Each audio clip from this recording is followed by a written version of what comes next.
హల్లెలూయా, హల్లెలూయా. ప్రభుని స్తుతిద్దాం, ఘనపరచుదాం. సజీవుడైన శక్తివంతుడైన దేవుడు, కోటాన కోట్ల దూతుల చేత కొనియాడబడుచున్నటువంటి సృష్టికర్త అయినటువంటి దేవాతి దేవుని సన్నిధిలో మనసారా ప్రభుని స్తుతిద్దాం. హల్లెలూయా, హల్లెలూయా. ఎడారి త్రోవలో నే నడచినా, ఎరుగని మార్గములో నన్ను నడిపినా, నా ముందు నడచిన జయవీరుడా, నా విజయ సంకేతమా. అందరూ కూడా ప్రభు వైపు చూస్తూ ఘనుడైన దేవుని స్తుతించండి, మహిమ కలిగిన దేవుని స్తుతించండి, ప్రభావము కలిగిన దేవుని స్తుతించండి. హల్లెలూయా, హల్లెలూయా, స్తోత్రం.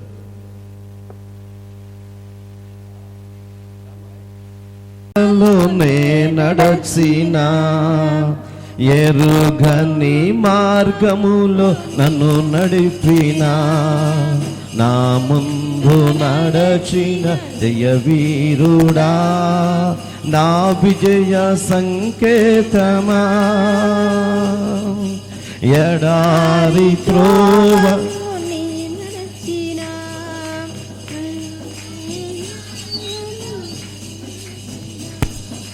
నా ముందు నడచిన జయవీరుడా, నా విజయ. అందరు లేచి నిలబడి ప్రభుని స్తుతిద్దాం. నీవే నీవే నా ఆనందము, నీవే నీవే నా ఆధారము, నీవే నీవే నా, నీవే నీవే నా ఆధారము. మధుర గణముల గానాలతో, వేలాది దూతల దళములతో కొనియాడబడుచున్న నా యేసయ్యా, నీకే నా ఆరాధన, నీకే నా. మహదానందమే నాలో పరవశమే నిన్ను స్తుతించిన, మహదానందమే నాలో పరవశమే నిన్ను స్తుతించిన మధుర స్వరముల గానాలతో, వేలాది దూతల దళములతో కొనియాడబడుచున్న నా యేసయ్యా, నీకే నా ఆరాధన, నీకే నా ఆరాధన. సంపూర్ణమైన నీ చిత్తమే, అనుకూలమైన సంకల్పమే జరిగించుచున్నావు నన్ను విడువక. నా ధైర్యం సంపూర్ణమైన ఆమేన్, అనుకూలమైన సంకల్పమే జరిగించుచున్నావు నన్ను విడువక. నా ధైర్యము నీవేగా, నీవే నీవే నా జయ గీతము, నీవే నీవే నా స్తుతి గీత. పాడాలి స్వరమేది, అందరూ అందరూ కలిసి దగ్గరగా స్వరమెత్తి. ఆమేన్.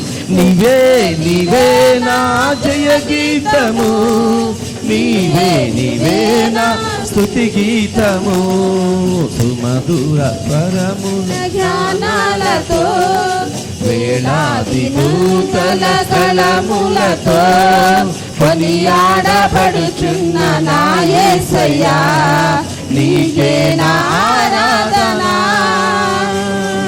నీకే నా ఆరాధన మహదానందమే నాలో పరవశమే నిన్ను స్తుతించిన ప్రతి క్షణం మహదానందమే నాలో పరవశమే నిన్ను స్తుతించిన ప్రతి క్షణం మధుర స్వరముల గానాలతో వేలాది దూతల కళములతో కొనియాడబడుచున్న నా యేసయ్యా నీకే నా ఆరాధన మధుర గానాలతో వేలాది దూతల కళములతో కొనియాడబడుచున్న నా యేసయ్యా నీకే నా ఆరాధన వేలాది నదులన్నీ నీ మహిమను తరంగపు పొంగులు నీ బలమును పార్వత శ్రేణులు నీ కీర్తినే ప్రకటించుచున్నామే వేలాది నదులన్నీ నీ మహిమను అవును యేసయ్యా. తరంగపు పొంగులు నీ బలమును అవును ప్రభువా. పర్వత శ్రేణులు నీ కీర్తినే ప్రకటించు అందరు కలిసి నీవే నీవే నా అతిశయము నీవే నీవే నా ఆరాధన నీవే నీవే నా అతిశయము నీవే నీవే నా ఆరాధన నీవే నీవే నా అతిశయము నీవే నీవే నా ఆరాధన సుమధుర స్వరముల గానాలతో వేలాది నూతన గళములతో కొనియాడబడుచున్న నా యేసయ్యా నీకే నా ఆరాధన నీకే నా ఆరాధన మహదానందమే నాలో పరవశమే నిన్ను స్తుతించిన ప్రతి క్షణం మహదానందమే నాలో పరవశమే నిన్ను స్తుతించిన ప్రతి క్షణం నిన్ను స్తుతించిన ప్రతి క్షణం నిన్ను స్తుతించిన ప్రతి క్షణం సుమధుర స్వరముల గానాలతో వేలాది నూతన కళములతో కొనియాడబడుచున్న నా యేసయ్యా నీకే నా ఆరాధన నీకే నా ఆరాధన నీకే నా ఆరాధన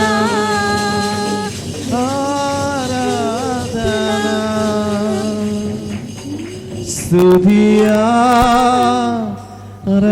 ఆరాధనా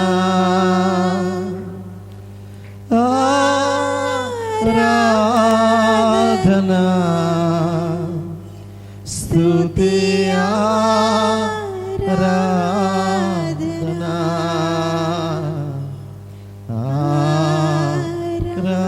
ఆరాధనా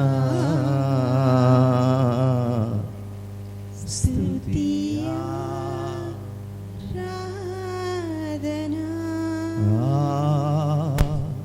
ఆరాధనా స్తుతియా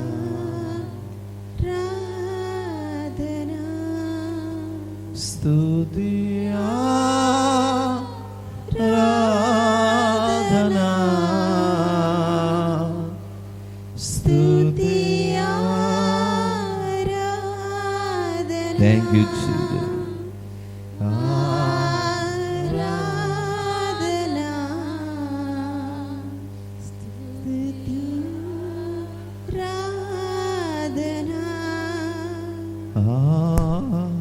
ఆరాధనా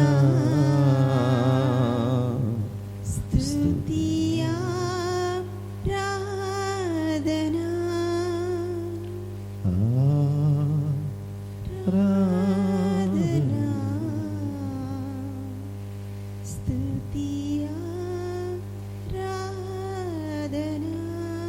మమ్మల్ని మిక్కిలిగా ప్రేమించిన పరలోకపు తండ్రి, నీ మాటలు వినడానికి మేము సిద్ధపడుతున్నామయ్యా.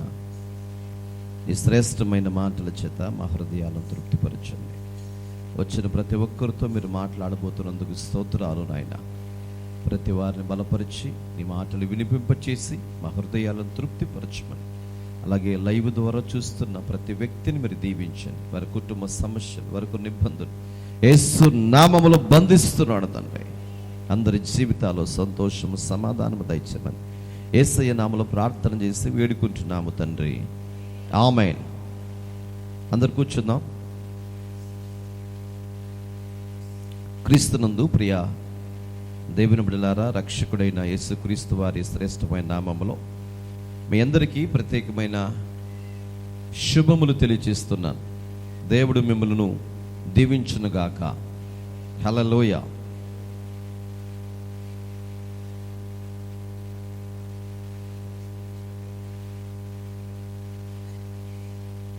వాక్య గ్రంథము నుంచి మనం నేర్చుకుంటున్నటువంటి భాగములకు మనం వెళ్ళిపోదాం ప్రియులరా. దేవాది దేవుడు ఆయన అనుకున్నటువంటి విధానం ఏంటి, ప్రజలు అనుకున్నటువంటి విధానం ఏంటి అనేది సంగతులు గురించి మనం ఆలోచన చేస్తూ ఉన్నాం. అదే బాబేలు కోట, లేకపోతే ప్రాకారం. ఆది కాండములో వ్రాయబడినటువంటి మాటలు మనం గమనించినప్పుడు 11వ అధ్యాయము మొదటి వచనములో వాళ్ళు అనుకున్నటువంటి మాటలు మనకు కనబడుతున్నాయి. ఆది కాండము 11వ అధ్యాయము మొదటి వచనములో వాళ్ళు అనుకున్నటువంటి మాటలు ఒకసారి చదవండి. భూమి యందంతటా ఒక భాషయు ఒక పలుకును ఉండెను. వారు తూర్పున ప్రయాణమై పోవచ్చుండగా కనబడెను. అక్కడ వారు నివసించి మనం ఇటుకలను చేసి బాగుగా కాల్చుదుము రండని ఒకనితోనొకరు మాట్లాడుకొని రాళ్లకు ప్రతిగా ఇటుకలను అడుచునకు ప్రతిగా మట్టి కీలును వారికుండెను. మరియు వారు భూమి యందంతటా చెదిరిపోకుండా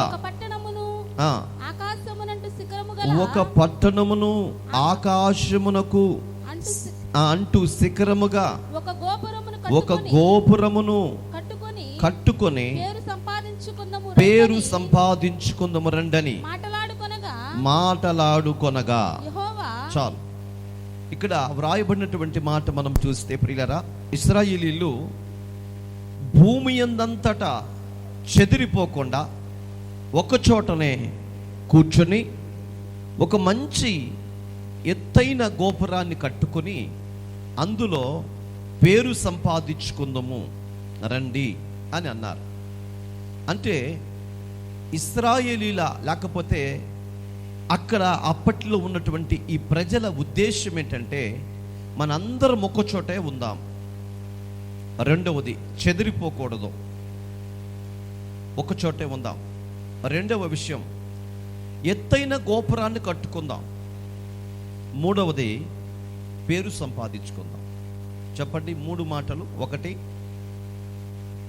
చెదిరిపోకుండా ఒక చోటే ఉందాం. రెండవది, ఎత్తైన గోపురాన్ని కట్టుకుందాం. మూడవది, పేరు సంపాదించుకుందాం. ఈ 3 మాటల్లో మొదటి మాట గురించి మీకు జ్ఞాపకం చేస్తూ వచ్చాను. దేవుడు ఆదాముతోనూ అబ్రహాముతోనూ యాకోబుతోనూ నోవహుతోనూ ఈ ప్రజలందరితో చెప్పిన మాట ఏంటంటే, మీరు విస్తరించాలి, అభివృద్ధి చెందాలి, భూమిని నిండించాలి. భూమి మీద ఖాళీ ఉంటే ఏమవుతుందంటే ఆ ఖాళీలో ఎవరొకళ్ళు ఆక్రమించుకుంటారు. అందుకనే మీరు విస్తరించాలి అని దేవుడు కోరుకున్నాడు. ఫలించాలి, ఒక చోట ఉండటం కాదు, అన్ని ప్రాంతాలలోకి మీరు వెళ్ళాలి. దాని గురించి గడిచిన వారంలో మీకు జ్ఞాపకం చేస్తూ వచ్చాను.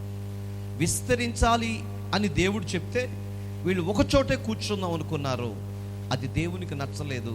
అందుకనే ఆ గోపురాన్ని కట్టకుండా దేవుడు ఆపేశాడు. దేవునికి మహిమ కలుగును గాక. ఇక మిగిలిన 2 మాటల్లో ఇక రెండవ మాట, ఎత్తైన గోపురాన్ని కట్టుకుందాం అనుకున్నారు. రెండవ మాట ఏంటి? అసలు ఎందుకు ఎత్తైన గోపురం? ఎత్తైన గోపురం ఎందుకంటే ఆ దినాలలో మీరు గమనించినట్లయితే జలప్రళయం వచ్చింది ప్రియులరా. ఆ దినాల్లో ఏమొచ్చింది? జలప్రళయం వచ్చింది. ఒకసారి మీరు పరిశుద్ధ గ్రంథమైన బైబిల్లో ఆదికాండము 9వ అధ్యాయము 10వ వచనములో మీరు చూస్తే, పక్షులనేమి పశువులనేమి మీతో కూడా సమస్తమైన భూజంతువులనేమి ఓడలో నుండి బయటికి వచ్చిన సమస్త భూజంతువులను నా నిబంధన స్థిరపరుస్తున్నాను. ప్రియులారా, ఈ మాట మీరు గుర్తుపెట్టుకోండి. జలప్రళయము వచ్చినప్పుడు భూమి మీద ఉన్నటువంటి అందరిలో నోవాహు ఒక్కడే శ్రేష్ఠుడుగా ఉన్నాడు. అందుకని నోవాహు ద్వారా దేవుడు ఓడను కట్టించి ఆ ఓడలోకి మిగిలినటువంటి ఆ జంతువులన్నిటినీ, మనుషులను, నోవాహు కుటుంబాన్ని తీసుకున్న తర్వాత ఆ జలప్రళయములో అందరూ చనిపోయారు.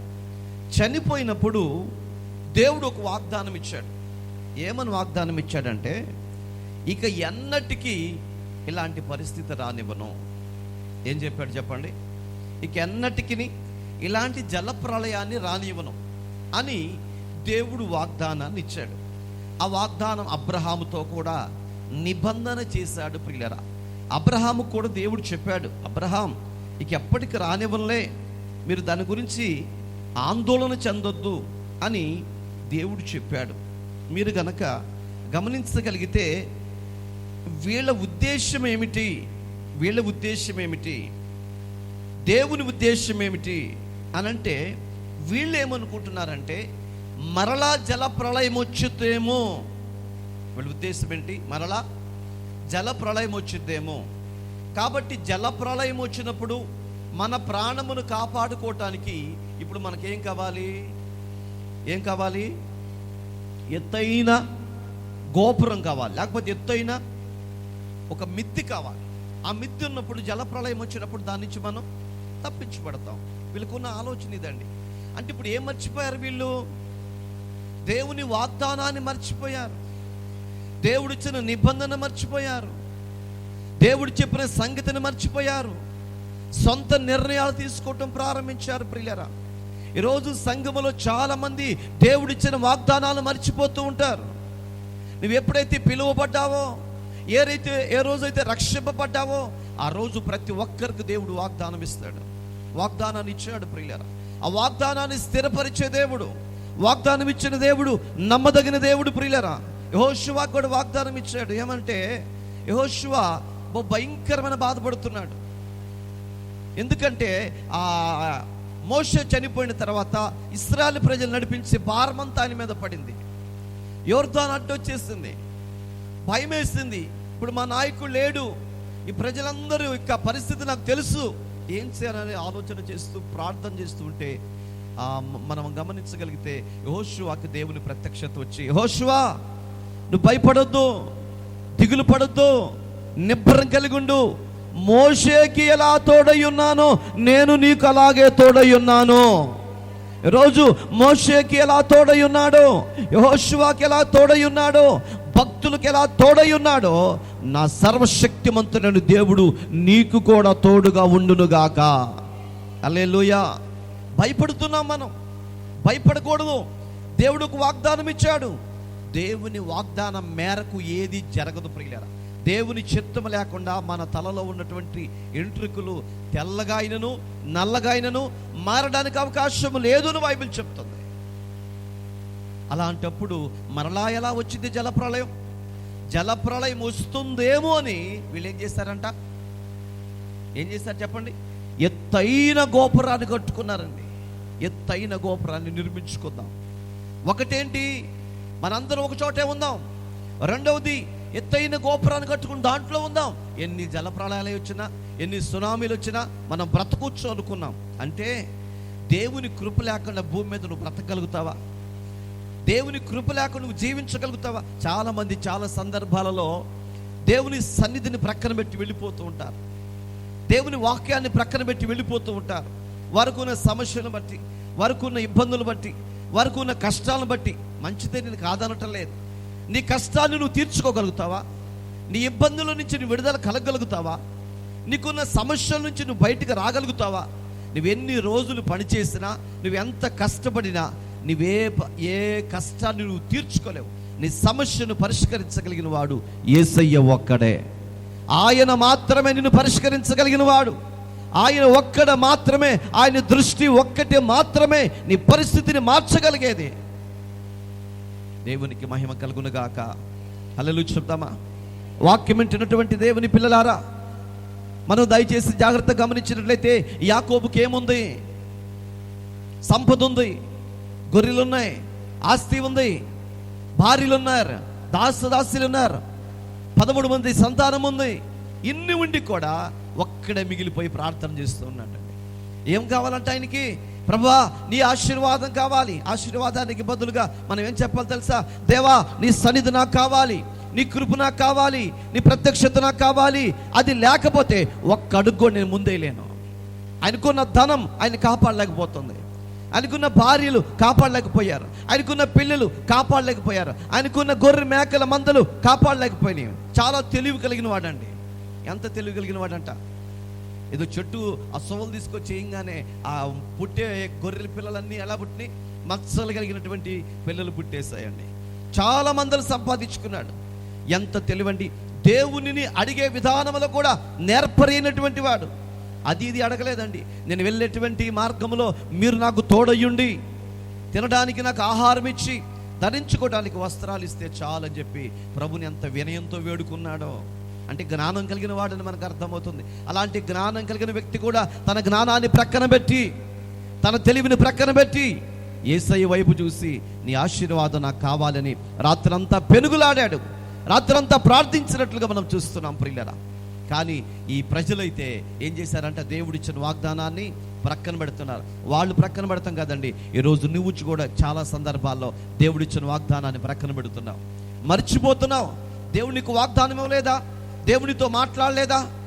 ప్రతి ఒక్కరితో దేవుడు మాట్లాడేవాడు, ప్రతి ఒక్కరిని బలపరిచేవాడు, ప్రతి ఒక్కరిని స్థిరపరిచేవాడు, ప్రతి ఒక్కరి పరిస్థితులు మార్చేవాడు నా దేవుడు. ఆయన కనుక మన దగ్గరకు రాకపోతే, ఆయన మనం దర్శించకపోతే మనం లేము, ఎప్పుడో చనిపోయి ఉండే వాళ్ళ ప్రియుల. కానీ ఆయన వాగ్దానాలు ప్రక్కన పెడుతున్నాం. శరీర సంబంధులం కదండి, శరీరం మనసు కలిగిన వాళ్ళం కదండి. మనం ఎంతసేపు దేవుని ప్రక్కన పెట్టి ఈ లోక వైపు చూస్తూ ఉంటామండి, లోక వైపు చూస్తూ ఉంటాం. కొన్ని సందర్భాల్లో అన్న ఈరోజు చాలా అర్జెంటు పని అని చెప్తారు. అర్జెంటు పని ఏం కాదండి, డబ్బులు ఎక్కువ వస్తాయని చెప్పి ప్రార్థన కొట్టి వెళ్ళిపోతూ ఉంటారు. ప్రార్థన ఉంది, ఎప్పుడేం చేసుకోవచ్చు, కానీ డబ్బులు అప్పుడప్పుడు వస్తాయి అని అనుకుంటారు. కానే కాదండి. నువ్వు దేవుని సన్నిధికి వస్తే ఆ సంపద అనేది, ఆ ఆశీర్వాదం అనేది నిన్నే వెతుక్కుంటూ నీ దగ్గరకు వచ్చింది. హల్లెలూయా. బైబిల్ చెప్తున్నటువంటి మాట, ఇదిగో దాచబడిన సంపద నేను బయటికి తీసుకొస్తాను. కొన్ని సందర్భాల్లో మనం పరిగెత్తుతాం, ఏదో సంపాదించాలని, సాధించాలని ఏమి చేయలేం. తగిన సమయం అందండి ఆ సంపద నీ దగ్గరికి నడుచుకుంటూ వచ్చింది. మనం అనుకున్నది ఒకటి, జరిగేది ఒకటి. క్రీస్తునందు భయభక్తులు కలిగి ఉన్నట్లయితే, ప్రార్థన జీవితాన్ని కలిగినట్లయితే, ఆసక్తి కలిగిన వారమై ఉన్నట్లయితే, దేవుడిచ్చిన వాగ్దానాన్ని జ్ఞాపకం చేసుకుంటూ దేవునికి లోబడి ఉంటే ప్రపంచమంతా నీ దగ్గరకు ఉండిద్ది ప్రియులారా. ఒకవేళ అలా నువ్వు ఉండకపోతే ప్రపంచం చుట్టూ నువ్వు పరిగెత్తాలి. నువ్వు చుట్టూ పరిగెత్తి ఏమవుతుందండి? అలసిపోతాం. జీవితంలో అందరూ అలసిపోతూ ఉంటాం ప్రియులారా. అలుపు తప్ప ఏమీ లేదు. నువ్వు అలా ఇవ్వకుండా ఉండాలంటే నువ్వు పరిగెత్తాల్సింది పందెపు రంగములో. దేవునికి మహిమ కలుగును గాక. క్రీస్తు సువార్త పరిచర్యలో, దేవుని ఆరాధించే విషయంలో, దేవుని పని చేసే విషయంలో నువ్వు పరిగెత్తాలి. అది ప్రక్కన పెట్టి లోకంలో ఉన్న వాటి కోసం నువ్వు పరిగెత్తుతున్నావేమో. వీళ్ళలాగా పరిగెత్తారండి, ఏదో కట్టాలని, ఏదో సంపాదించుకోవాలని పరిగెత్తారండి. తీరా ఏమైంది? దేవుడు వచ్చి ఆ పట్టణాన్ని, ఆ కట్టే గోపురాన్ని ఆపటం కాదండి, జరిగిన సంగతి తెలుసా అండి? ప్రజల్నే గల్లంత అయిపోయారండి. ఒకళ్ళకొకళ్ళు కాకుండా పోయారు. తల్లి ఒక చోట, పిల్ల ఒక చోట, తమ్ముడు ఒక చోట, ఎక్కడెక్కడ ఎవరు ఉన్నారో తెలీదు. వెళ్ళిపోయారు, చల్లా చెదిరిపోయారు. చదువుదామా వాక్యం 11 వచ్చిన చదువుదాం. నీతో ఆ నా నిబంధన స్థిరపరచుదును. ఆయన భూజంతువులేమి ఓడలో నుండి బయటికి వచ్చిన సమస్త భూజంతువులతో నా నిబంధన స్థిరపరచుచున్నాను. నా నిబంధన స్థిరపరుస్తున్నాను. నేను మీతో నా నిబంధన వినండి ఏమంటున్నాడు? నా నిబంధన స్థిరపరుస్తున్నాను. అంటే చెప్పటం వేరు, స్థిరపరచటం వేరు. దేవుడు చెప్తున్న మాట అండి, మనిషి చెప్పే మాట కాదు. నా నిబంధన స్థిరపరుస్తున్నాను. ఇక ఏమని? మరలా భూమి మీదకి ఇలాంటి పరిస్థితి రా నేను. ఎవరికి చెప్పాడు? మనుషులకు చెప్పాడా? కాదు. మనుషులకేమి, ఇక్కడ రాసిన చూడండి, పక్షులకేమి, పశువులకేమి, మీతో కూడా ఉండ సమస్తమైనటువంటి వాడలో నుంచి వచ్చిన ప్రతి దానికి దేవుడు తన నిబంధన స్థిరపరిచాడు. దేవునికి మహిమ కలుగును గాక. అంటే మనం ఆరాధిస్తున్న దేవుడు పక్షపాతి కాదు, అన్నిటిని ప్రేమిస్తున్నాడు. మనమైతే కొన్నిటిని ప్రేమిస్తాం. మొక్కను ప్రేమించేది ఒకరు, కుక్కను ప్రేమించేది ఒకరు, నక్కను ప్రేమించేది ఒకరు, పులిని ప్రేమించేది ఒకరు, తనను తాను ప్రేమించుకునేది ఒకరు, ఎదుటి వ్యక్తిని ప్రేమించేది ఒకరు. రకరకాల ప్రేమ. కానీ యేసయ్య ప్రపంచమంతటిని ప్రేమిస్తున్నాడు. అందులో నీవు నేను ఉన్నాము. దేవునికి మహిమ కలుగును గాక. మీరు చప్పట్లు కొడతారా? అస్సలు కొట్టవద్దు. దేవునికి మహిమ కలుగును గాక. 11వ వచనం చదువుదాం. నేను మీ ఇక్కను అంటే ఇక ఎప్పటికీ ఇక లయపరచబడరు. ఇప్పుడు లయపరచబడ్డారు, ఇప్పుడు చనిపోయారు. ఆ జల ప్రళయంలో రకరకాల ప్రజలందరూ చనిపోయారు. ఆ పరిస్థితి చూశాను. ఇక మీదట ఇప్పుడు నిబంధన చేస్తున్నాను కాబట్టి ఇక మీదట అలాగూ జరగదు. ఎప్పుడు చెప్తున్నాడు ఈ మాట? 9వ అధ్యాయంలో. వాళ్ళు ఎప్పుడు కట్టడానికి వెళ్ళారు? వాళ్ళు సంవత్సరాలు దాటిన తర్వాత వీళ్ళకి భయం ఏర్పడిపోయి మళ్ళా జల ప్రళయం వస్తుందేమో, చనిపోతామేమో అని పెద్ద గోపురాన్ని కట్టుకోవాలనుకున్నారు. నేను మీతో నా నిబంధన స్థిరపరచుదును. సమస్త శరీరులు ప్రవాహ జలము వలన ఇంకను లయపరచబడరు. భూమిని నాశనము చేయుటకు ఇకను జల ప్రవాహము కలగదని దేవుడు చెప్తున్నాడండి. ఇక కలగదయ్యా, ఇక రానీను, నా చిత్తము లేకుండా అది రాలేదు, అది మరలా నేను దానిని రానించను అని చెప్పాడు. కానీ వీళ్ళు గోపురాన్ని మాత్రం ఎప్పుడు మొదలు పెట్టారంట?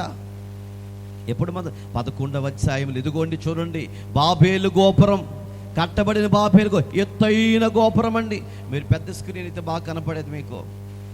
అనిల్ నువ్వు చూపిస్తావా? చూపించు బాగా, నువ్వు చూస్తా ఉండు. దేవునికి మహిమ కలుగును. శిఖరాన్ని తాకాలంటండి, ఆకాశ శిఖరాన్ని తాకాలంట అనుకుంటూ వచ్చారు. 12వ వచనంకి వెళ్దాం.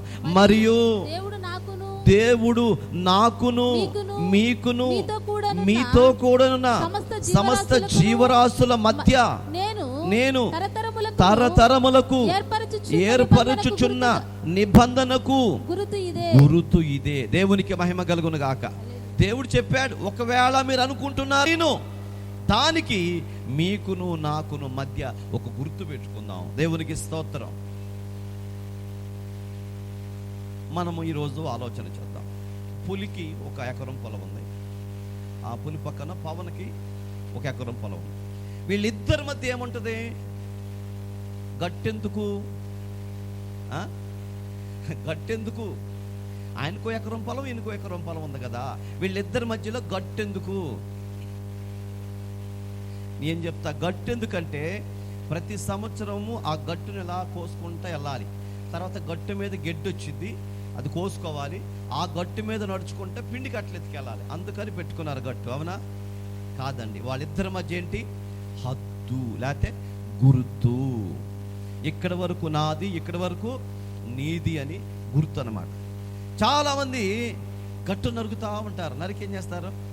పైకి వేస్తూ ఉంటారు. ఇది నడిచేటప్పుడు ఇది జారిపోతూ ఉంటుంది, పక్కోడి పొలంలోకి జారిపోతూ ఉంటుంది. పక్కోడి పొలం అంతా పెద్ద గట్టు అయింది. ఇక్కడ ఎంత కక్కుర్తి బతుకు. అందుకనే వాడి పరిస్థితి ఏందనుకున్నా, వర్షం రాకుండానే పడిపోయింది. ఇది దేవునికి మహిమ. వర్షమేం రాదు, అందరు పొలాల్లో వేసి నుంచుంటే ఇప్పుడు పొలం పడిపోయింది. గట్టునరికి బ్యాచ్ కదా ఇది. దేవునికి మహిమ కలుగును గాక. పొలం నిండా నీళ్ళు ఉన్నాయి. ఇల్లు వెళ్ళేటప్పుడు ఒక తొక్కు తొక్కుతాడు, ఈ నీళ్ళు మొత్తం ఆ పొలంలోకి వెళ్ళేటట్టు. మళ్ళీ అసలు నాకు తెలియదే అన్నట్టుగా ఉంటాడు. ఇట్లాంటి బ్యాచ్ కూడా ఉంటారు పొలాల్లో. అంటే మీరేమనుకుంటున్నారు, నువ్వు కూడా తొక్కావా అనుకుంటున్నారు. తొక్కవసల అనుభవాలు ఉంటే చాలు. దేవునికి మహిమ కలుగును గాక. ఇప్పుడు మనం గమనిస్తే బైబిల్ అంటుంది, మీ మధ్య నా నిబంధన పెట్టాను, గుర్తు పెట్టుకోండి. మేఘములలో 13వ వచనం, మేఘములలో నా ధనస్సును ఉంచితిని. మీకు నాకు మధ్య గుర్తేంటి? నా ధనస్సు ఉంచాను, అదే మీకు నాకు గుర్తు. ఏం గుర్తు? ఇక ఎప్పటికీ ఇలాంటి జలప్రలయం రానేమో నేను, అది మీకు గుర్తుండేలాగా మీకు నాకు మధ్య మేఘములలో నా ధనస్సు ఉంచితిని. అది నాకును భూమికి మధ్య నిబంధనకు గుర్తుగా ఉండును. భూమిపైకి మేఘము రప్పించున గనుక సమస్త శరీరులను నాశనము చేయుటకు అలాగా ప్రవాహముగా నీళ్లు రావు. దేవునికి మహిమ కలుగును గాక. ఓ ధనస్సును పెడుతున్న సమస్త పక్షుల మీద, సమస్త విధమైనటువంటి భూ సంబంధమైన జంతువుల మీద నేను ఎప్పటికీ కూడా నా ఉగ్రతను రానీను, ఆ జలప్రలయం రానీను. అది జ్ఞాపకం చేసుకుంటాను. ఆ మేఘాన్ని చూసినప్పుడు మీరు కూడా అది జ్ఞాపకం చేసుకుంటారు. దేవునికి స్తోత్రం. 16వ వచనం, నేను చూసి దానిని చూసి దేవునికిని భూమి మీదనున్న సమస్త శరీరంలో ప్రాణము గల ప్రతి దానికి మధ్యనున్న నిత్య నిబంధనను జ్ఞాపకము చేసుకుందున. నేను జ్ఞాపకం చేసుకుంటాను. ఎప్పుడు? ఆ ధనుసు చూసినప్పుడు, ఆ మేఘం వైపు చూసినప్పుడు.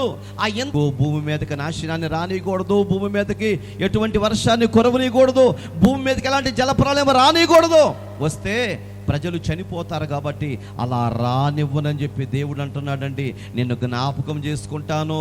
మరియు భూమి మీదనున్న సమస్త శరీరాలకు మధ్య నేను స్థిరపరిచిన నిబంధనకు గుర్తు ఇదే అని నోవాహుతో చెప్పాడు.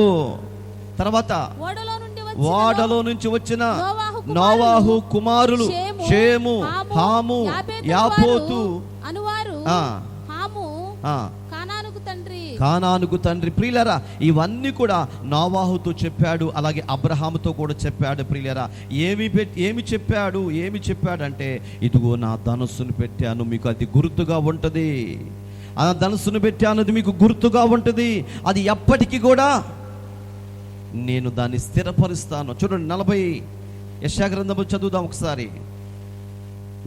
పేరు పెట్టి పిలిచి నిన్ను పిలిచి ఇశ్రాయేలు దేవుడు యెహోవాను నేనే అని నువ్వు తెలుసుకున్నట్లు అంధకారములో ఉంచబడిన నిధులను, రహస్య స్థలములో మరుగైన ధనమును నీకు ఇచ్చేదను. దేవుని వాగ్దానం అండి.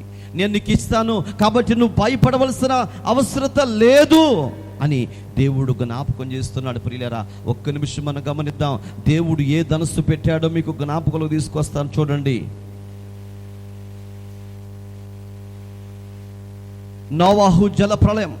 అప్పటి కాలంలో మనం చూస్తాం, నోవాహు ఒక్కడే సుమారు 120 సంవత్సరాలు కష్టపడి ఆ యొక్క ఎన్నో ఇబ్బందులు ఎదుర్కొన్నాడు. ఎదుగో వాడ తేలిపోయిందండి, అరరాతు కొండ మీదకి వెళ్ళిపోయింది. ఎంత పెద్ద వర్షం వచ్చిందో, ఎంత భయంకరమైన పరిస్థితి వచ్చిందో. అక్కడ మీరు చూస్తారు ప్రజల్ని జలములో ఆ వాడ పైకి లేస్తుంటే అక్కడ ఉన్నటువంటి ప్రజలందరూ కొట్టుకుని పోతున్నారు. జల ప్రళయంలో కేకలేస్తున్నారు, మమ్మల్ని కాపాడు కాపాడమని కేకలు వేస్తున్నారు. కానీ అది కాపాడటం ఎవరి వశములో లేదు. ప్రియులారా, ఇక్కడ మనం గమనిస్తాం, ఇదిగో వాడ తయారు చేసేటువంటి ఆ విధానాన్ని మనం చూస్తున్నాం. ఎంతో కష్టపడినటువంటి విధానాన్ని మనం గమనించగలుగుతున్నాం. ప్రియులారా, ఇంకొక విషయాన్ని మీకు జ్ఞాపకంలో తీసుకుని వస్తాను. చూడండి, దేవుడు ఇక్కడ మనం చూస్తాం, అదే ఇంద్రధనుస్సు. దేవుడు పెట్టినటువంటి ఆయనకు మధ్య ఒక ధనుస్సు పెట్టాడు. దాన్ని ఇంద్రధనుస్సు అంటారు. అంటే 7 రంగులతో ఉండిద్ది అంటారు, చూస్తారా, ఇంద్రధనుస్సు. ఇది ఎందుకంట? ఇది దేవుడు మనకును ఆయనకు గుర్తుగా పెట్టాడు. దేవునికి స్తోత్రం. ఎందుకంట? ఇది గుర్తొచ్చినప్పుడు ఇక ఎప్పటికీ కూడా జలప్రళయం రానియను అని దేవుడు చెప్పాడండి. ఆ వాగ్దానానికి గుర్తుగా ఈ యొక్క ఇంద్రధనుస్సును పెట్టినట్లుగా దేవుని లేఖనాల్లో మనకు స్పష్టం చేస్తూ ఉన్నాడు. దేవునికి మహిమ కలుగునుగా. వాగ్దానాన్ని మర్చిపోయారు, నిబంధన మర్చిపోయారు. ఒకటి, ఫలించి అభివృద్ధి చెందాలి, అది ఫలించకుండా ఒక చోట కూర్చున్నారు. రెండవది, వాళ్ళు ఏం చేసుకున్నారు? దేవుని వాగ్దానాన్ని మర్చిపోయారు, విడిచిపెట్టేశారు. అందుకనే ఆ దేవునికి కోపం వచ్చింది ప్రియులరా. అయితే ఇంకొక మాట మనం గమనించినట్టయితే, మూడవది వాళ్ళు ఏమనుకున్నారంటే, యెషయా గ్రంథం 45వ అధ్యాయంలో 3వ వచనం, పేరు పెట్టి నిన్ను పిలిచిన ఇశ్రాయేలు దేవుడనైన యెహోవాను నేనే. మూడో విషయాన్ని మనం వింటున్నాం ప్రియులరా. ఒక దాంట్లో ఫెయిల్ అయిపోయారు, రెండో దాంట్లో ఫెయిల్ అయిపోయారు. మూడవ మాట అక్కడ మీకు చెప్పాను. ఏంటి మూడవ మాట? వాళ్ళు ఏం తెచ్చుకోవాలనుకున్నారు? పేరు తెచ్చుకోవాలనుకున్నారు. ప్రతి ఒక్కరికి ఏం తెచ్చుకోవాలనుకుంటారు? పేరు తెచ్చుకుంటే వచ్చిందండి? పేరు తెచ్చుకుంటే వచ్చేది కాదండి. మన క్రియలను బట్టి పేరు వస్తుంది, మనం చేసే దాన్ని బట్టి పేరు వస్తుంది. చూడండి ప్రియులారా, మనకు పేరు రావాలంటే అది దేవుని వలన మాత్రమే కలుగుతుంది, ఇంకా ఎవరి వల్ల కలగదు. నన్ను గణపరచువాని నేను గణపరిచేదను. నువ్వు దేవుని గణపతి, నిన్ను పిలిచిన ఇశ్రాయేలు దేవుడు యెహోవాను నేనే. నీవు తెలుసుకున్నట్లు నేను పేరు పెట్టి నిన్ను పిలిపితే నీకు పేరు ఎట్లా వచ్చింది? అసలు పేరు పెట్టింది నేను కదా నీకు మళ్ళీ పేరు తెచ్చుకోవటం ఏంటి? నువ్వు, నీకు అర్థమవుతుందండి? పేరు పెట్టి పిలిచింది ఎవరంట? నేను. నీకు దేహాన్ని ఇచ్చిన వాడు నేను, మాంసాన్ని ఇచ్చిన వాడు నేను, ఎముకలు ఇచ్చిన వాడు నేను, ప్రాణం ఇచ్చిన వాడు నేను, పేరు పెట్టిన వాడు నేను, నీకు బ్రతకడానికి అన్ని ఇచ్చిన వాడు నేను, పేరు ఇచ్చిన వాడు నేనైతే నీకు నువ్వు పేరు తెచ్చుకోవటం ఏంటి మళ్ళీ? అసలు పేరు ఎవరికి రావాలి? ఎవరికి రావాలంటే ఆ పేరు అనేది దేవునికి మాత్రమే చెందాలి, మనుషులు ఎవరికి చెందడానికి వీలు లేదు. హల్లెలూయా. అందుకే అప్పుడప్పుడు ఉంటాం మనం, మహిమ ఘనత ప్రభావములు యేసు క్రీస్తునకు మాత్రమే కలుగును గాక అని మనం అంటుంటాం. చూసారండి? ఎవరు కలగాలంట? రోజరానిక నిద్రపోతే మాత్రం అంత మాత్రం ఆమెకి రావటం ఏంటి? దేవునికి మాత్రమే కలగాలది. ఏంటిది? పేరు. ఏ పేరు అది? మహిమ, గొప్పోడు, శక్తివంతుడు. ఎందుకంటే ఆయన మన పేరు పెట్టి పిలిచాడండి, ఆయన మనల్ని ఎన్నుకున్నాడు. పేరు చెందాల్సింది ఆయనకైతే వీళ్ళు కొట్టేద్దాం అనుకున్నారు. దేవునికి స్తోత్రం. హల్లెలూయా. ప్రపంచంలో దేనికైనా పడిపోయే వాళ్ళు ఉంటారో ఉండరో తెలియదు, కానీ ఒకరిని కనుక పొగుడుతుంటే దెబ్బ పడిపోతారన్నమాట. కూర ఎంత బాగోకపోయినా మంచిగా ఉండేమమ్మా అంటే చాలు, అది దేశాలు ఉండే కూర మొత్తం చేస్తారు. నువ్వు అసలు ఎంత సూపర్ తెలుసా, నువ్వు పాట పాడుతుంటే మేకలు కూడా వింటున్నాయనంటే చాలండి, ఇక రేపటి నుంచి మౌతు ఇవ్వకుండా పాడేస్తానే ఉంటారండి. ఏంది అట్ట పాడేవు, ఎంత పెద్దగా బాగాలేదన్నాం అనుకోండి, ఇక డిసప్పాయింట్ అయిపోయి ఇక మళ్ళీ పాట జోలికి రారు. అంటే మనుషులకి ఏం కావాలి? గొప్ప. ఇప్పుడు కాదండి, ఇది అనాది కాలము నుంచే వస్తుంది. అప్పటి కాలపు ప్రజలు అనుకున్నారు, పెద్ద గోపురాన్ని కడదాం. ఎవరిది కట్టింది? ఇదిగో పలానా ప్రజలయ్యా అని చెప్పుకోవాలి మన గురించి. దేవునికి స్తోత్రం. పేరు పెట్టి పిలిచిన వాడు దేవుడైతే వీళ్ళ మనసులో ఏముందంటే ఒక రకమైన ఆలోచన ఉంది ప్రియులరా, అది దేవునికి నచ్చల. అసలు పేరంటూ, ఘనతంటూ, మహిమంటూ, ప్రభావం అంటూ దేవునికి మాత్రమే కలగాలి. 115వ కీర్తన 12వ వచనం, యెహోవా మమ్మల్ని ఆశీర్వదించును, ఆయన ఇశ్రాయేలును ఆశీర్వదించును, అహరోను వంశస్థులను ఆశీర్వదించును. ఇప్పుడు ఇంతకీ వీళ్ళని ఆశీర్వదించింది ఎవరండి? యెహోవా. జలప్రలయంలో ఏమో చచ్చిపోయారు. ఎంతమంది చచ్చిపోయారు? 1000 మంది చచ్చిపోయారు. మిగిలిన ఎంతమంది? మిగిలిన వాళ్ళు ఎంతమంది? 2, 8 మంది మాత్రమే మిగిలారండి. ఈ 8 మందితో సంతతి మొదలయ్యిందంటే, అంటే మీరు ఒకసారి గమనించండి, ఒక భార్య ఒక భర్తకి పెళ్ళయింది అంటే, ఒక భార్యకి ఒక భర్తకి ఇద్దరే పెళ్ళయింది అనుకోండి, వాళ్ళిద్దరూ పిల్లలు పుట్టాలి. వాళ్ళకి ఎంత టైం పట్టిద్ది? 1 సంవత్సరం పట్టిద్ది, అంతేగా? సంవత్సరానికి ఒకళ్ళు చొప్పున 2 సంవత్సరాలకి 2 అట్లా. అంటే 2 సంవత్సరాలకి వీళ్ళకి 6 పిల్లలు పుట్టారనుకోండి. ఇలా చూస్తే ప్రపంచాన్ని నిండించడానికి నోవాహు టైంలో ఎన్ని సంవత్సరాలు పట్టి ఉంటుందో. దేవునికి మహిమ కలుగును గాక. ఈ నోవాహు టైంలో అన్ని సంవత్సరాలు పట్టడానికి వాడలో నుంచి బయటికి వచ్చిన తర్వాత భూమి మీద ఏమైనా సంపద ఉందా? భూమి మీద సంపద లేదండి. దరిదాపు 3 నెలల పాటు భూమి అంతా మురిగిపోయింది. హల్లెలూయా. భూమి మీద ఏమి లేదండి. అందుకే బైబిల్ అంటుంది, నేను మిమ్మల్ని మరిచిపోలేదు, నేను మిమ్మల్ని పోషించాను, నేను మిమ్మల్ని ఆశీర్వదించాను, నేను మిమ్మల్ని దీవించాను, కాబట్టి మీరు బ్రతికి బట్టగట్టగడుగుతున్నారు. హల్లెలూయా. వాళ్ళని ఆశీర్వదించాడండి దేవుడు. ఎంత అద్భుతంగా ఆశీర్వదించాడంటే వాళ్ళు పెద్ద సంతతి అయిపోయి అంత పెద్ద గోపురాన్ని కట్టారంటే ఎంతమంది పడి కట్టుంటారో. అంటే ఆ సంతతిని దేవుడు ఎంతగా ఆశీర్వదించాడో అవన్నీ మర్చిపోయి నాకే పేరు రావాలి. ఎవరికి రావాలి? నాకే పేరు రావాలి. నేనే సంఘ పెద్దగా ఉండాలి, నేనే ఆ చర్చిలో అదిగా ఉండాలి, ఈ చర్చిలో ఇదిగా ఉండాలి అనుకుంటాం మనం. ఎవరైనా నేను చర్చిలో ఇస్రాకులు మాత్రమే తీయాలి అనుకుంటారా? అనుకోరండి. నేను చర్చిలో ఊడ్చేవాడుగా ఉండాలి అనుకుంటారా?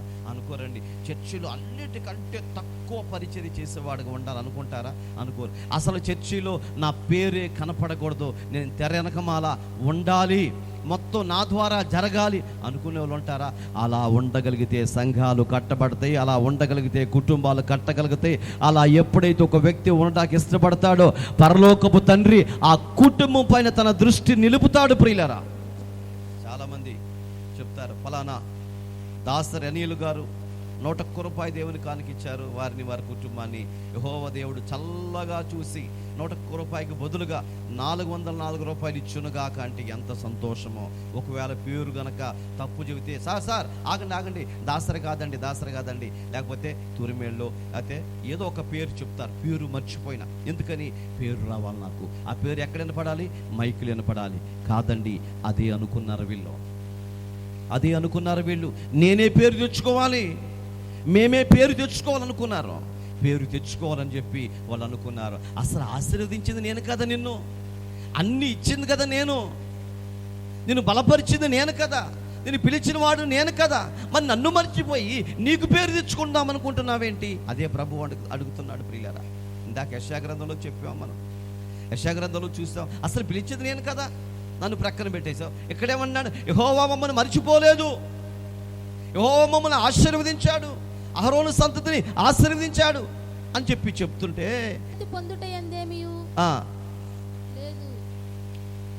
క్రొత్త సృష్టి పొందుటయే గాని సున్నతి పొందుట ఎందేమి లేదు, పొందకపోవుట ఎందేమియో లేదు. ఇక్కడ సున్నతి పొందిన వాళ్ళు దీవించబడతామని, సున్నతి పొందని వారు దీవించబడమని లేదండి. ఆ దినాల్లో దేవుడు వాగ్దానం చేశాడు, వాగ్దానం ప్రకారం అందరిని ఆశీర్వదించాడు. మీకు అర్థమవుతా చెప్తా చూడండి. ప్రభువుని కలిగిన వారిని మాత్రమే దీవించాడు. అది మన దేవుడు అలాంటి పక్షపాతి కాదండి. మన దేవుడు అందరికీ తగిన కాలమందు వర్షం కురిపిస్తున్నాడు, అందరికీ ఆహారం ఇస్తున్నాడండి, ప్రతి ఒక్కరిని ప్రేమిస్తున్నాడు. దేవునికి మహిమ కలుగును గాక. గొర్రెకి ఆహారాన్ని పెడుతున్నాడు, బర్రికి ఆహారం పెడుతున్నాడు, తేలుకి ఆహారాన్ని ఇస్తున్నాడు, పాముకి ఆహారాన్ని ఇస్తున్నాడు. ప్రతిదానికి దేవుడు ఆహారాన్ని ఇస్తున్నాడండి. అంటే పక్షపాతి కాదు. పాపము చేసే వ్యక్తిని ప్రేమిస్తున్నాడు, పాపము చేయని వ్యక్తిని ప్రేమిస్తున్నాడు. అయితే ఏమన్నాడంటే, యవనుడా నీ యవన కాలమందు నీకు నచ్చినట్లుగా చేయి, కానీ వీటన్నిటిని బట్టి ఓ రోజు నిన్ను తీర్పులకు తీసుకుని వస్తాను, జాగ్రత్త. దేవునికి మహిమ కలుగును గాక. ప్రతిదానికి దేవుడు ఆహారం, ఆఖరికి కప్పకు కూడా దేవుడు ఆహారాన్ని సిద్ధపరుస్తున్నాడు. మొన్న పల్లపట్ల మీటింగ్లో జరుగుతుంటే ఒక పెద్ద కప్పపాము వచ్చేసింది మధ్యలోకి, పెద్ద కప్పపాము వచ్చింది. దాన్ని టపా కొడదామని లేసారు. తీర చూస్తే అది కప్పపాము పక్కకు నెట్టేశారు. దేవునికి స్తోత్రం చెప్పండి, హల్లెలూయా.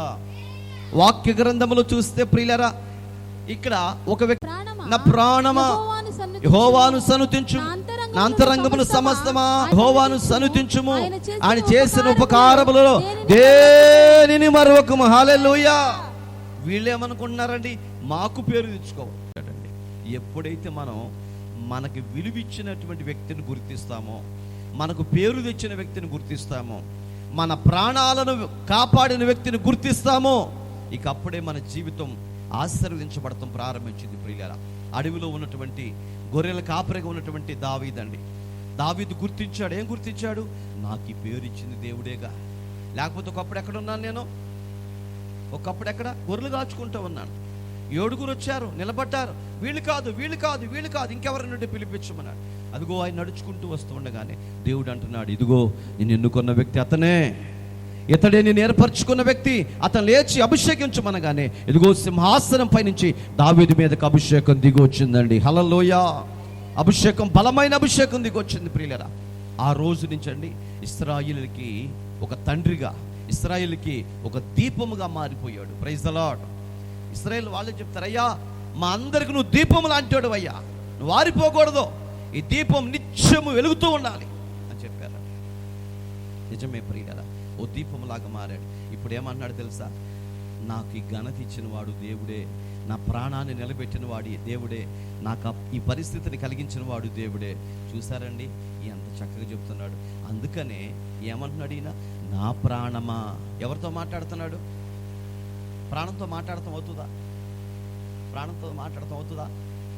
అది కుదురుతుందా అని నా ఉద్దేశం. ప్రాణం ఎదుటి వ్యక్తితో మాట్లాడచ్చు, మనిషితో మాట్లాడచ్చు, మనిషితో మాట్లాడచ్చు, కుక్కతో మాట్లాడచ్చు. బ్రూస్లీ ఇట్రా అనగా పరిగెత్తుకొచ్చింది కదా, కుక్క కూడా మాట్లాడు. టైగర్ ఇట్రా అనగా కొన్ని పేర్లు ఉంటాయి. కుక్కతో మాట్లాడచ్చు, సింహంతో మాట్లాడచ్చు, ఎలికిబండితో మాట్లాడచ్చు, బర్రితో మాట్లాడచ్చు, వీటన్నిటితో జంతువులతో మాట్లాడచ్చు మనం ట్రైనింగ్ ఇస్తే. ఏ చిలక ఒక్కసారి వచ్చి అయ్యవారి జాతకం చెప్పంగానే టక్కన వచ్చి టక్కన ఒక తీసేసి చేసి వెళ్ళిపోయిందండి. చిలక కూడా చక్కగా చెప్పింది. కానీ ఇప్పుడు ప్రాణంతో మాట్లాడుతూ కుదిరిద్దా? ఎలా? నీ ప్రాణంతో నువ్వు మాట్లాడు ఒకసారి, కుదిరిద్ది అన్నారు కాబట్టి నీ ప్రాణంతో మాట్లాడు. ప్రాణాన్ని పిలవండి ఒకసారి, నా ప్రాణమా అని పిలవండి. ఉందా? ఏమంది? అందా? అందా?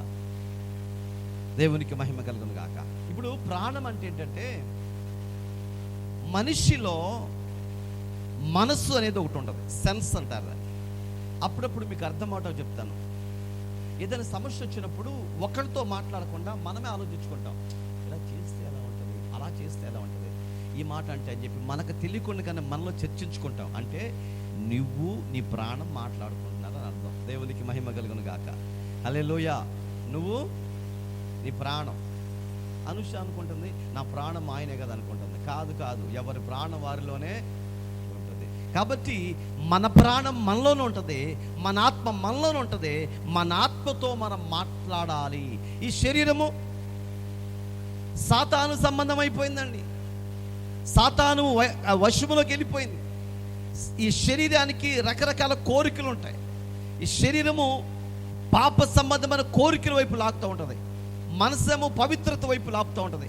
ఈ రెండింటికి రోజు పోరే, రోజు యుద్ధమే. అత్త కోడల మధ్య యుద్ధం అంటారా, అట్లా శరీరము ప్లస్ ఆత్మ, ఈ రెండింటి మధ్య రోజు వారు జరుగుతూ ఉంటుంది. మందిరానికి వెళ్ళు, టైం అయిపోతుంది అని ఆత్మ గద్దిస్తూ ఉంటుంది.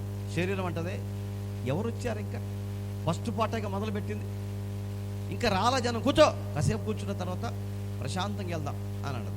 ఈ ఒక్క సీరియల్ అయిపోతే ఎంత, అరగంటలు అయిపోయింది వెళ్దాం. ఇప్పుడేగా తిందే, ఆ 2 ముక్కలు అరిగిన తర్వాత ప్రశాంతంగా వెళ్ళి ఆడ కూర్చుని దిట్టంగా వాక్యాన్ని విందాం అని చెప్పి ఆ మనస్సు, ఆ శరీరము, ఈ రెండింటికి వాదన జరుగుతూ ఉంటుంది. ప్రియులారా, మనసు కలిసిద్దా, శరీరం కలిసిద్దా? అమ్మా, మనసు గెలిచిద్దా, శరీరం గెలిచిద్దా? చెప్పాలి. మనసు ఎప్పటికీ గెలవదండి. మనసు గెలిస్తే ఎట్టెందుకు ఉండేది? అందుకే ఒక ఆయన అన్నాడు, మనసేమో మట్టి గడ్డ లాంటిది నాయన అన్నాడు. హల్లెలూయా. మనసు గెలవదండి, మనసు గెలవనియం. గెలిచేది ఏంటిది? శరీరమే. శరీరమే బాగా ఆకలవుతుంది. ఆకలవుతుంటే ఆకలి బాధ తట్టుకోలేక అది ఎవరైతే మనకెందుకు గబక్కలు వెళ్ళిపోయి భోజనం చేసేస్తాం. బాబు ఎవరు తరపున వచ్చాడు, పెళ్ళికొడుకు తరపున వచ్చాలే, వాళ్ళు వచ్చారు, పెళ్ళికూతురు తరపున వచ్చాలే అని చెప్పి అనుకుంటామంతే. అంటే ఆకలి బాధకి తట్టుకోలేము. కారమైన పచ్చడిని ఏదో సరే తినేస్తాం. చూడండి ప్రియులారా, లోపల మనసు ఒకటి ఉంది. ఆ మనసుని ఎవ్వరు మోసం చేయలేరు. ఎదుటి వ్యక్తిని మోసం చేయొచ్చు, ఎదుటి వ్యక్తి అబద్ధం చెప్పొచ్చు, ఎదుటి వ్యక్తి ఏ మాట అని చెప్పొచ్చు, నమ్మేస్తారు. కానీ లోపల ఉన్నటువంటి అంతరాత్మ ఉందే, మనసు ఉందే, ఆ మనసును మనం మోసం చేయలేము, చేసుకోలేము. ప్రియులారా, దేవునికి మహిమ కలుగును గాక. కూరగాయలు అమ్మటానికి ఒక వ్యక్తి వచ్చాడు. ఆ వ్యక్తి కూరగాయలు అమ్ముకుంటూ వస్తే మనం కూరగాయలు అమ్మేటువంటి వ్యక్తిని పిలిచాం. కేజీ టమాటాలు ఇవ్వమని చెప్పాము, 30 రూపాయలు మాట్లాడుకున్నాం. ఆయన తోస్తూ ఉంటాం. మంచి మనస్సాక్షి కలిగి దేవునికి లోబడే వ్యక్తి చేతులు కట్టుకొని నిలబడి చూస్తూ ఉంటుంది. అయ్యా నువ్వే కాస్త చూసి మంచి అని ఆయన మంచి ఇచ్చేసి ఆయనకు కాయిస్తాడు. కొంతమంది అంటారు, దేవుడు వాళ్ళని దీవించును గాక, నీళ్ళు బుట్ట మీద పడి ఆ కాయలు మొత్తం పక్కకి విసిరేస్తాం. కొంచెం మెత్తగా ఉంటే పక్కకి చేసి చక్కగా వేసి ఇట్లా పైకి లేచిపోతుంటే ఇంకో కాయ వేసి అలాగే వేస్తానే ఉంటారు. వేసిన తర్వాత చేతులు ఒక కాయ తీసుకుంటారు. కాయ తీసుకున్న తర్వాత కుసురు ఇవా అని అడుగుతారు. డబ్బులు ఇచ్చేటప్పుడు ఇదిగో చిన్న కాయ. దేవునికి మహిమ కలుగును గాక.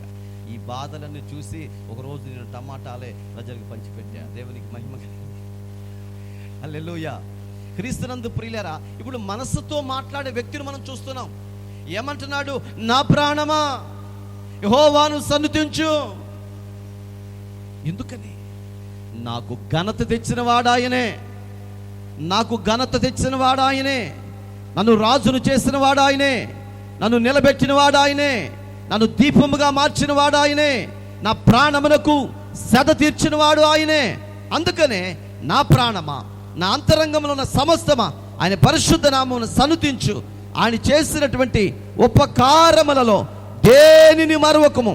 ఆయన నీ దోషములన్నిటినీ క్షమించువాడు అని తన వాక్యము ద్వారా మాట్లాడుతున్నాడు. ప్రియరా, ఆయన ఎంత గొప్ప దేవుడు చెప్తూ వచ్చాడు. 63 కీర్తన మొదటి వచ్చిన ముందుకెళ్ళిపోతాం, చదవండి.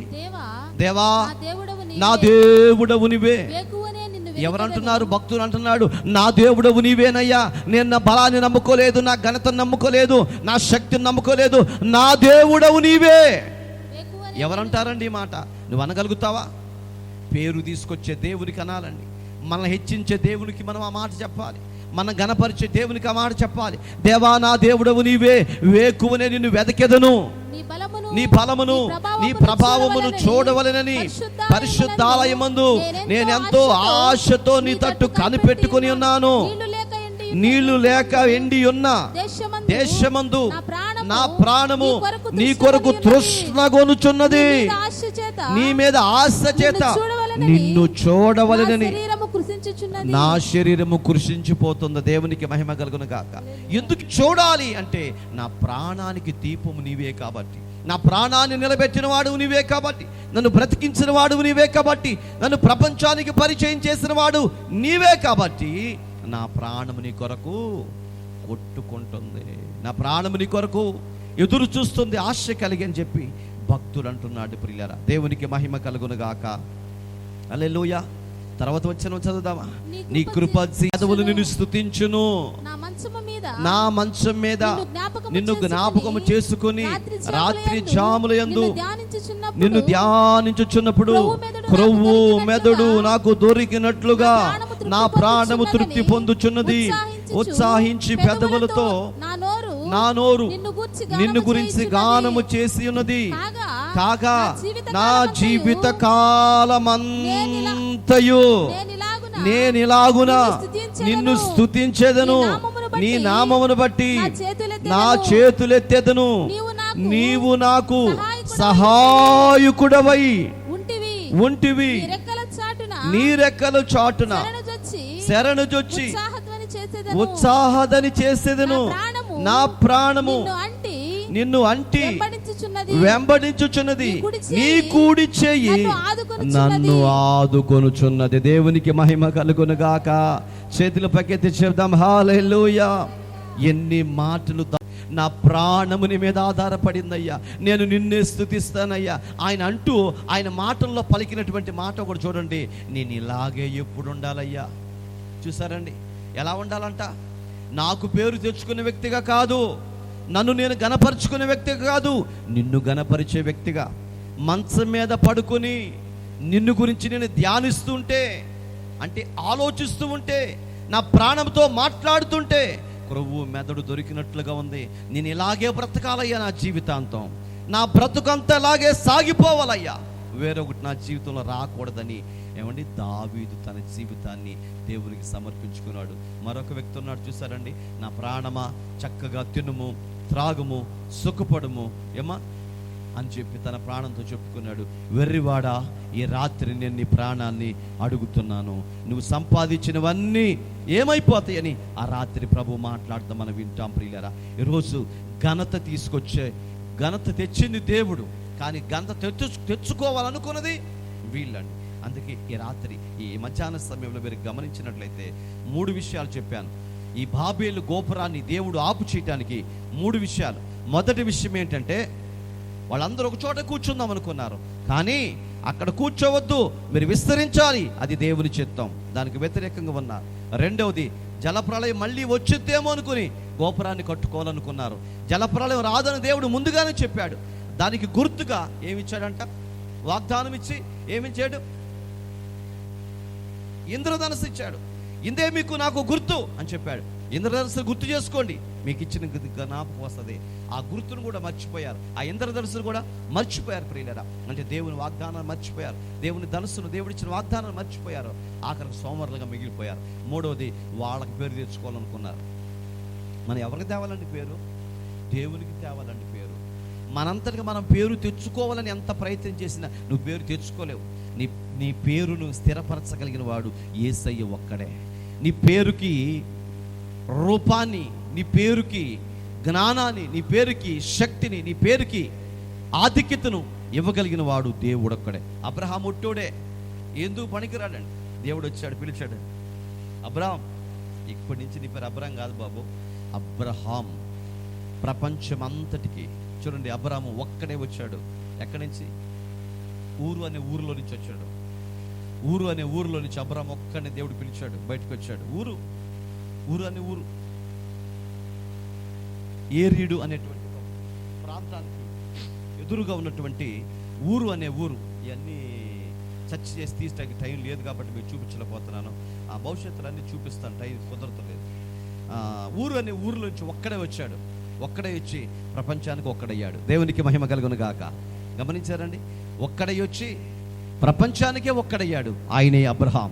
నువ్వు ఒక్కదాని అనుకుంటున్నావేమో, నీ కుటుంబంలో ఒక్కదాని అనుకుంటున్నావేమో, ఒక్కదానివైనా పర్వాలేదు, నీ వంశం అంతటికి నీ ఒక్కదాని వల్ల దేవుడు నీకు గొప్ప అభిషేకాన్ని అనుగ్రహించును గాక. హల్లెలూయా. ఎప్పుడు ఒక్కళ్ళు అనుకోకూడదండి, నేను ఒక్కనే చేయాలా, నేను ఒక్కనే దీనికి బాధ్యత అనుకోకూడదండి. నువ్వు ఒక్కడితో నువ్వు ప్రారంభించంతే. అబ్రహాం ఒక్కడై వచ్చాడు, ప్రపంచానికే ఒక్కడయ్యాడు. నువ్వు ఒక్కడవే, కానీ ప్రపంచానికి ఒక్కడగా నువ్వు మారాలంటే నీకు పేరు తీసుకొచ్చేవాడు దేవుడు.